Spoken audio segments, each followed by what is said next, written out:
washikaji hawa kazi yao kuwatega wanyama. Wanyama sio aina gani? Kama unawajua wanyama, tuambie hapo chini kwenye comment. Yaani hawa kazi yao ni kuwatega. Kama hivyo mafunga kamba hizo unazoziona. Wanaekea naona ni nyama hii. Wanaekea na nyama. Huo mnyama anaanza kula. Umeona anasogea. Anaingia kwenye ule mtego ule. Huyu mnyama sio jamii ya mamba naona hii. Huyu mnyama ataingia, unaona shingo yake hiyo imeingia kama kwenye kitanzi hicho. Hapo ndo anaingia vizuri kwenye mtego. Hawa shikaji sasa sijajua kama hawa wanyama kishachukua wanaenda kuwafanyia nini. Kuwauza au kuwapeleka kwenye maonyesho. Ila tunamwona mnyama bado anaendelea kula hiyo nyama alotegewa hapo. Na kamba zimefungwa vitanzi nyingi tunaziona, na juu pia kuna nyama. Na huyu mnyama kishavaa kama mbuzi, mfano wa mbuzi shingoni. Kavaa gani kaingia kwenye kile kitanzi. Vile sifa huyu mnyama anaweza kumbeza hata mbuzi usichokijua. Yaani hata mbuzi huyu mnyama anambeza. Sasa hii huyu mnyama sio kumwite jamii ya kenge, sijui anaitwaje. Na huyu na washikaji, nani wakubwa wa wanyama?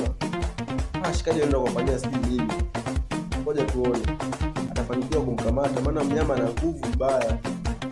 Mimi kwamba anaweza kukata hata kamba yenyewe. Kama mbona amefungwa mchomeko machuma hayo. Na mnyama hapo anaonekana hayupo mmoja. Mnyama anaendelea kula.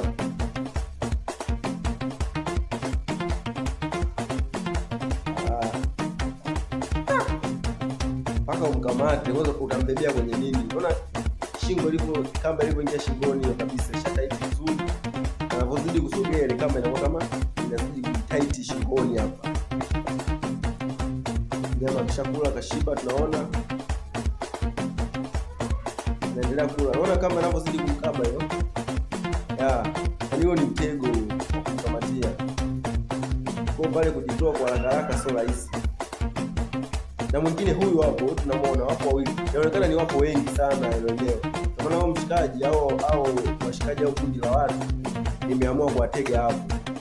Umeona mwingine huyu hapo huyo. Yule kashaingia kwenye kitanzi. Na huyo mwingine naona ndo anataka kuelekea kule kupata yale malisho ya nyama.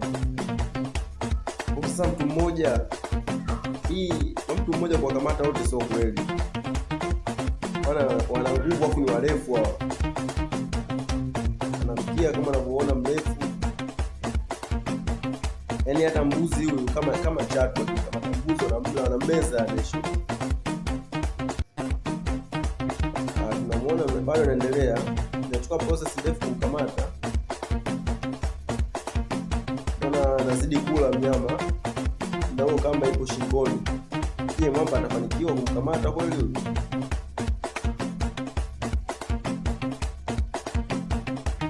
Anaona tayari mnyama kishaingia kwenye mtego. Na mamba aliyokwenda kumchukua tu.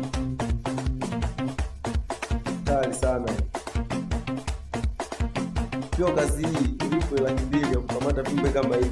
Kama una roho ndogo, huwezi kufanikiwa. Kuna mnyama kishatulia, kwanza kashashiba. Ya pili ile kamba ipo shingoni hapa shamtaiti. Nyama huyo tunaona anaelekea mwenye aweka mtego. Na anaonekana viumbe wanaokuwa binadamu.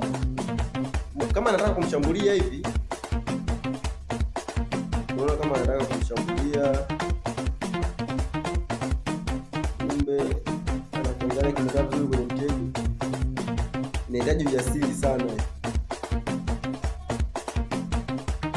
Simu mamba anaenda kumfanyia nini?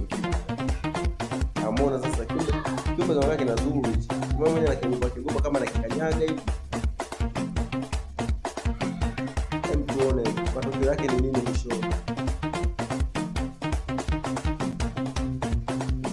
Naona ile kisha mtaiti mpaka anajiamini vile mwamba.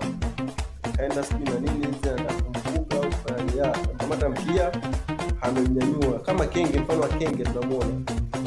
Anamnyanyua tena kiumbe hapo ana ujanja. Kwa kama kitoweo kashakipata.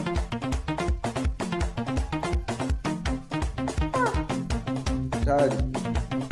Kama hujasubscribe kwenye channel yangu, piga alama ya kusubscribe hapo. Tunaendelea tupo kwenye mawindo. Tulia vizuri, tupo kwenye mawindo, tunaendelea kuwinda.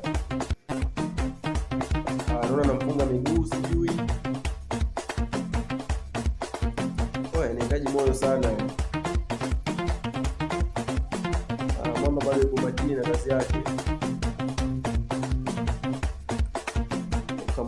come on. Kashamfunga miguu wa kukinga kwanza, akamkamata na ile sijui ni nyama nini, anaweza kutuambia leo ile pale. Na huyu kiumbe anaitwa vipi? Naomba tusaidie kwenye comment hapo. Sijui anaitwaje aina kiumbe. Jamaa anazidi kumfunga vizuri kabisa. Hatari sana. Watu waliozaliwa mjini vitu tunafahamu. Kama unamjua kumbe, na kwa utafiti wa haraka Tanzania hawa wapo. Tanzania, Kenya, nchi za ukanda huu Afrika Mashariki sijui kama wapo. Na naona ni pembezoni ya maji, kwamba jamii ya mamba wanaishi kwenye maji. Asanteni sana, usisahau subscribe katika channel yangu kuendelea kupata vitu vikali kama hivi. Asante.